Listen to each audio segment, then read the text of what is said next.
Nuevamente, gracias por estar con nosotros en A Tiempo con Casinelli. Hoy la segunda parte del especial que hemos hecho con Richard Salazar, director ejecutivo de Acorbanec. Seguimos hablando del negocio bananero, de sus desafíos, de sus grandes oportunidades y lo que representa para el Ecuador. Acompáñenos aquí en A Tiempo con Casinelli. Y gracias por acompañarnos a su programa A Tiempo con Casinelli. Como lo había indicado, seguimos entrevistando a un conocedor del negocio bananero como es Richard Salazar, presidente de Acorbanec, uno de los principales gremios bananeros del Ecuador. Richard, abordamos en el primer programa temas relacionados con la ley, un poco su tratamiento, la amenaza que hay en el proyecto que actualmente se debate e inclusive exploramos un poquito los mercados, la competitividad.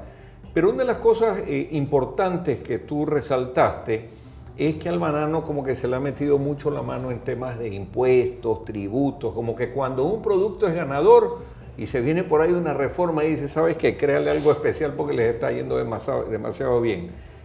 ¿Cuál es la situación actual? ¿Cuánto impacta en la competitividad? ¿Cuánto realmente afecta? ¿Cuáles son las cargas que tiene el sector bananero? Gracias, Juan Carlos. Gracias nuevamente por estar en el programa. Fíjate tú que gran parte de la competitividad afectada en el caso del banano es justamente por un tema impositivo bastante alto. El sector bananero es el único sector que tributa sobre la venta y no sobre la renta como lo hacen otros sectores. Sobre la venta, es decir, paga un impuesto sobre aquello que vende. El concepto no es malo, Juan Carlos. El problema está en el porcentaje que se paga. Y en el caso del sector exportador, en el caso del sector productor-exportador pagas hasta un 2% de tu facturación. Pero en el caso del sector exportador es más crítico todavía porque la base imponible es el precio FOB, que incluye el precio mínimo de sustentación que se le paga al productor, que por ese precio el productor paga su impuesto, más los gastos de exportación y el margen del exportador. Llegas a tu FOB. Entonces la base imponible del exportador es mucho más alta que el productor. Y el margen del exportador realmente es mucho más reducido. Entonces, esa base imponible ha hecho de que el sector exportador cada vez más pierda su competitividad. Porque todo eso es una suma, al final del día tú exportas también impuestos, al final del día. Y a eso tú le sumas que se trepa el precio de la caja de banano. Primero que pagas más impuestos y segundo, pues es más caro tu fruta. Los resultados, te los comentaba en el programa anterior, que en el caso de Alemania, nuestra competencia es 50 centavos más barato que el Ecuador. Entonces, para nosotros es un gran impacto y es necesario también una revisión tributaria que lo hemos solicitado al ministro de Economía, al ministro de Comercio Exterior, a Pablo Campana, al ministro de Agricultura y al mismo señor vicepresidente de la República, con quien hemos expuesto lo que estamos conversando. Entonces, entendemos la situación del país. Entendemos que hablar de una reducción de una base imponible que va a redundar a una menor recaudación, pero yo digo, ¿qué prefieres tú? Reducir algo de esto que te puede generar mayor competitividad y por ende mayor exportación, que cobras impuestos sobre eso que puedas exportar más. Hay mercados, Juan Carlos, como Rusia a la cabeza, que son de la zona euroasiática, que si logramos, por ejemplo, firmar un acuerdo comercial con ellos y reducir a la mitad incluso el arancel actual, que es preferencial a propósito, pero estoy seguro, si Rusia en este momento nos compra el 23%, reduciendo la parte arancelaria y tratando de reducir un poco nuestros precios, podemos llegar a vender un 30% como destino, sin ningún problema. Porque Rusia, a pesar de que tiene su problema económico por la sanción puesta por los Estados Unidos, come alrededor de 10 kilos por persona al año y podría llegar sin ningún problema a comer los 12 kilos que se comen en Europa. Así como Rusia, la zona euroasiática con Bielorrusia, países como Ucrania, estarían bajo la misma situación también. Entonces hay un potencial interesante de crecimiento siempre y cuando se hagan las tareas en el Ecuador. ¿Cuáles son esas? Contar con una normativa de banano adaptada a la realidad del negocio. 2, un sistema tributario ideal para banano. El concepto del impuesto único no es malo. El problema es que las bases imponibles en el caso del sector exportador es el equivocado. Eso nos va a permitir mejorar nuestra competitividad. Y a eso, que ahí viene la tarea también del Ministerio de Agricultura, mi querido Juan Carlos, porque una ventaja competitiva que tiene la competencia con relación al Ecuador es la alta productividad. que no la tiene el Ecuador, que ha ido mejorando, pero hay que mejorar mucho más. Y para ser más productivos tienes que invertir en las fincas de banano. Y para invertir tienes que tener líneas de crédito que ya las está sacando el gobierno, las ha anunciado al menos. En todo caso hay que invertir en tecnología para mejorar productividad. Entonces son tareas pendientes y a esto sumémosle la firma de nuevos acuerdos comerciales. Y destaco y aprovecho nuevamente, pues siempre lo hago, felicitarte porque ese acuerdo con la Unión Europea fue el inicio de la mejora de muchos productos de exportación, entre esos el banano, que venía perdiendo competitividad. Tenemos el ejemplo palpable en la Unión Europea. Lo mismo se puede lograr en el EFTA, en la zona euroasiática, en Japón, con China también. Entonces, esas son tareas pendientes que tiene el gobierno y en las que tenemos que seguir trabajando para mejorar no solamente la competitividad del banano, sino de varios productos de exportación. Sí, y hablando de los destinos comerciales, hablemos un poquito de Brasil. Brasil, cada 3 meses me encuentro con Brasil en el periódico, porque nos permite o porque nos prohíbe. Hoy veo una prohibición nuevamente a las importaciones desde Brasil de banano ecuatoriano. Cuéntanos un poquito cómo es la situación de ese mercado. Brasil es el tercer mayor productor de banano del mundo. China es el primero, perdón, India es el primero, produce y se lo come todo. China es el segundo, produce y se lo come todo, y Brasil algo parecido. Sin embargo, los productores brasileños han visto como una amenaza al Ecuador porque saben del potencial que tiene el Ecuador y de la calidad de nuestro banano, que tiene absolutamente nada que ver con el banano que se produce en Brasil. Es un banano mucho de mejor calidad de presentación y todo lo demás, y de mejor sabor incluso. Sin embargo, hay un proteccionismo tremendo. Al inicio primero fue un tema disque fitosanitario, se lo superó. Pero Brasil indicó que habían problemas fitosanitarios en el banano ecuatoriano. Que podrían llevarse plagas y enfermedades que no existen en el Brasil, entre otras cosas. Se lo aclaró. Después se permitió exportar, fueron 1 o 2 contenedores de prueba, se los bloqueó nuevamente por argucias ahí de la misma asociación de productores y se bloqueó la exportación. Nuevamente con el tema fitosanitario se volvió a quedar que estaba libre y todo, y el año pasado el ministro Campana anunció que ya estaba totalmente libre. Entonces se mandaron 3 contenedores más y se demoraron como 2 meses para desaduanizarlos por asimismo maromas que han hecho los productores de banano en Brasil, y al final del día, de 5 contenedores que se han enviado desde mayo hasta febrero de este año, ninguno ha podido desaduanizarse correctamente y han sido pérdidas realmente para el Ecuador. Actualmente el presidente de Brasil ha anunciado públicamente pues, que iba a intervenir en este tema porque él sospechaba, él se pregunta que cómo es posible que el banano del Ecuador, que dé la vuelta, pasa por el canal de Panamá, llega a Puerto de Santos, me parece, sea más barato que el banano de Brasil. O sea, da a entender como que hay un dumping al respecto.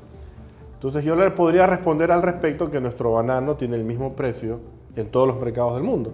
Nosotros vamos a mercados más exigentes que el brasileño, que es Europa y Estados Unidos, y no tenemos, incluso Turquía, que también es productor de banano, a propósito, Argentina, que también es productor de banano, y ninguno nos acusa de eso, por si acaso, Juan Carlos. Entonces, yo creo que más va por el tema del proteccionismo a sus productores que por cualquier otra cosa. Entonces, argumentar temas de que somos más baratos que los productores de Brasil me parece un poco tirado de los cabellos. Y se me pasó China, que a China también exportamos bastante banano y es productor de banano, pues, ¿no? Entonces, son cosas que se están presentando, pero al final del día, más allá de eso, más allá de que nos dejen o no entrar, nosotros cumplimos con todo. Y esto es un tema pues, que las autoridades tienen que llevarlo a otras instancias, yo diría que a la misma OMC como tal, porque hay que dejar un precedente porque no es posible pues, que cuando les den la gana nos permitan o no entrar con un producto pues, que...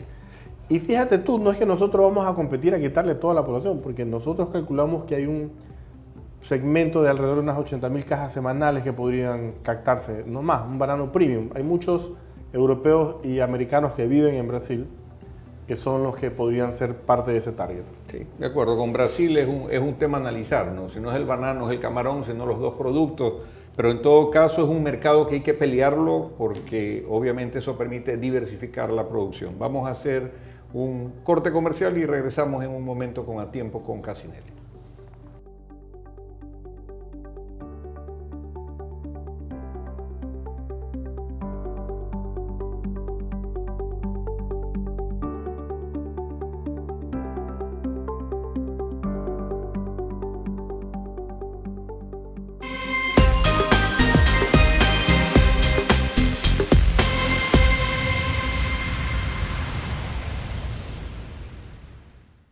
Y entramos a la segunda parte de este segundo programa con Richard Salazar, director ejecutivo de Acorbanec, donde hemos abordado distintos temas, Richard, relacionados con el banano.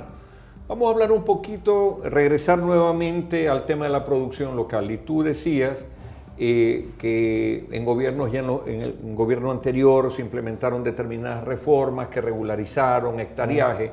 Y yo decía, bueno, la formalizaron. Pero dentro de esa formalización está un plan que es sumamente importante para el Ecuador, pero que también ha tenido sus bemoles, que es el del control de la sigatoca, de las plagas que atacan al banano. Y claro, digo del control, porque al saber tener un censo, un catastro del hectariaje, puedo más o menos identificar cuál es la acción combinada que debe hacer el sector público también para apoyar.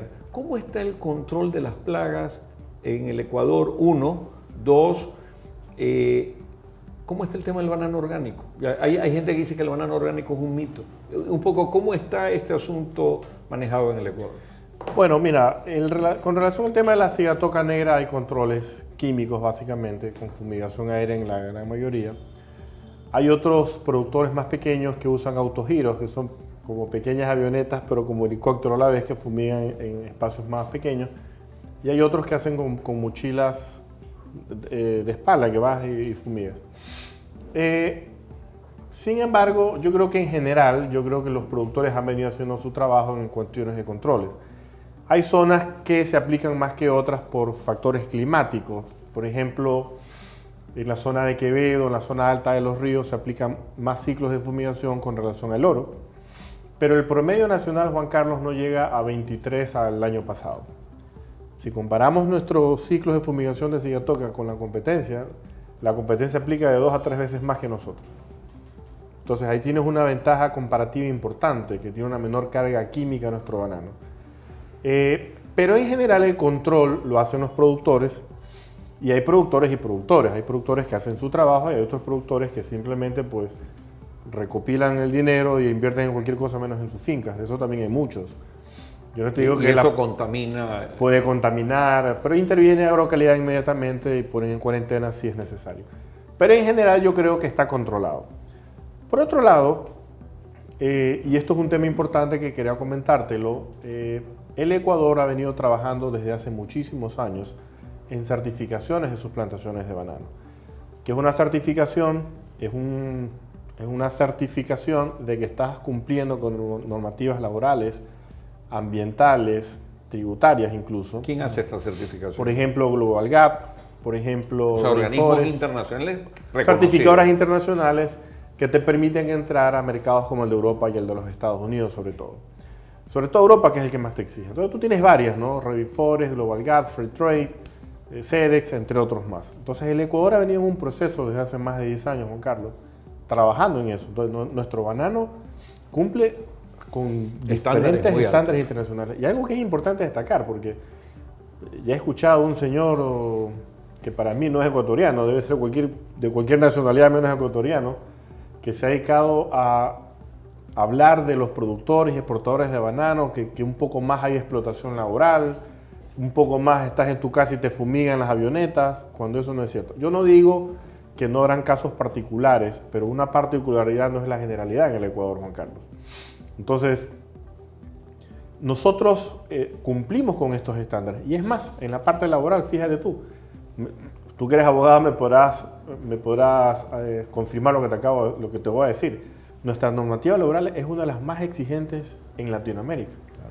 Las certificadoras internacionales, entre esas Rainforest, se han quedado sorprendidos de ver las cosas que dice nuestra normativa.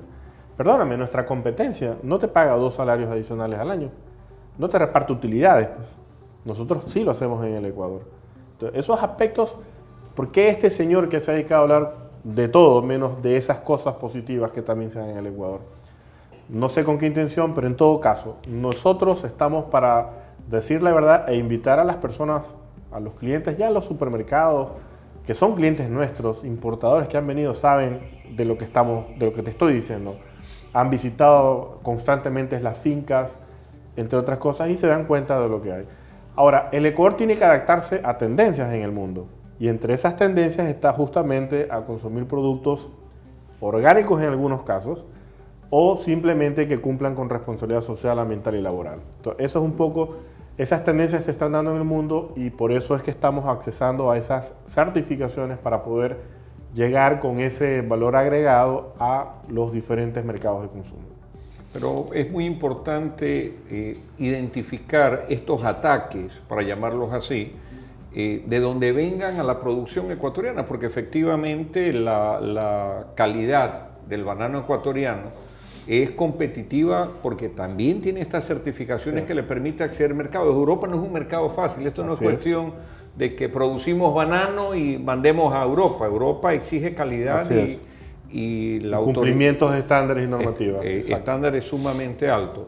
Decías también en el programa pasado, tenemos un serio problema con Alemania. Se evidenció en un momento dado un problema donde los supermercados, no los mercados, sino los supermercados alemanes empezaban a ofrecer lo que ellos querían en cuanto a precio a los proveedores de banano del mundo. Y Ecuador un rato dijo, a ver, un ratito, yo no puedo tal vez ponerme esos precios porque mis estándares de producción, los temas laborales y todo. Y la ley del banano me dice que tengo que pagar este precio. No nos permite dar este margen. ¿Cómo está manejando el sector bananero esto que sí es un problema de competitividad?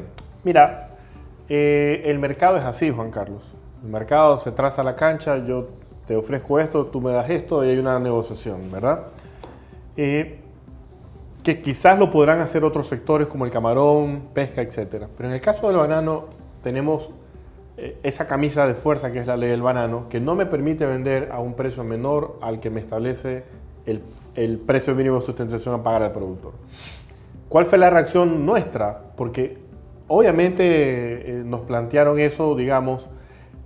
A ver, si analizamos nosotros en los 2 últimos años en Europa, hemos vendido más banano que hace 2 años. Hemos venido recuperando el espacio perdido. Sin embargo, esto también origina reacción de la competencia, pues, Juan Carlos. Entonces, me estás quitando mi espacio que me he ganado, entonces ahora también voy a reaccionar yo. Hasta los mismos productores españoles de las Canarias ya salieron con algunas cosas. Entonces, siempre hay una reacción de la competencia. Entonces, ¿cuál es la reacción? Y en el caso de la comercialización, darte un menor precio. Entonces, los supermercados dicen, bueno, yo quiero este banano, pero a lo mejor con este precio menor. Alguien lo aceptó. Y como me lo aceptaron, y yo le digo, yo no puedo porque tengo que cumplir con una normativa en el Ecuador, ¿cuál fue los resultados de esto? Ok, Ecuador, yo entiendo lo que está pasando en tu país, pero te voy a comprar, por ejemplo, 100.000 cajas menos, porque se las va a comprar a Guatemala que me ofrece 50 centavos menos. Eso es lo que ha pasado este año. Y va a seguir pasando si seguimos con la misma política de subir precios de manera política y no técnica, o de adoptar otros sistemas de costos. Fíjate tú, dentro del costo de producción y exportación hay muchos costos ocultos. Te voy a explicar, te voy a poner ejemplos. En los gobiernos autónomos les da la gana de cobrar lo que quieran en impuestos prediales. En el tema de exportación, gastos locales en navieras que por irte a inspeccionar un sello, cosas como esas. Y en el tema más preocupante ahora es el tema del control antinarcóticos. Entonces, para el sector exportador, eso le genera un costo adicional.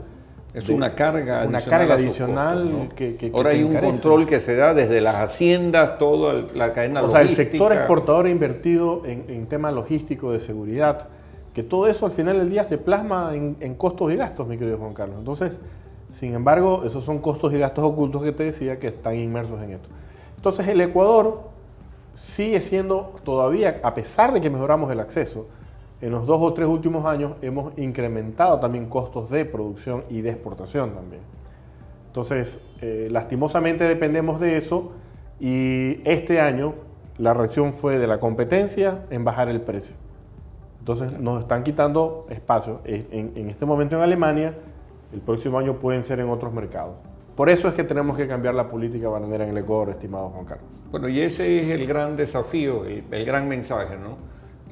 Cuidar un sector, el sector ganador del Ecuador definitivamente, históricamente, el sector más importante, más representativo, nuestro producto insigne, nuestro gran embajador al mundo, protegerlo, revisar esa ley del banano con responsabilidad, con discusión de todos los actores involucrados, defender desde lo público, no solamente desde lo privado, defender los ataques que pueden venir por temas de querernos quitar espacios de mercado a través de campañas distorsionadoras.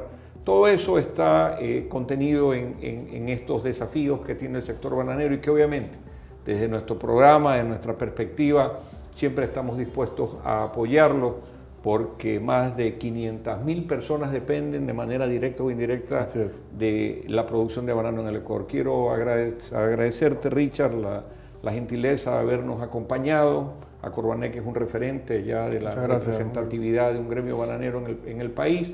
Y a ustedes por compartir con nosotros un nuevo programa de A Tiempo con Casinelli.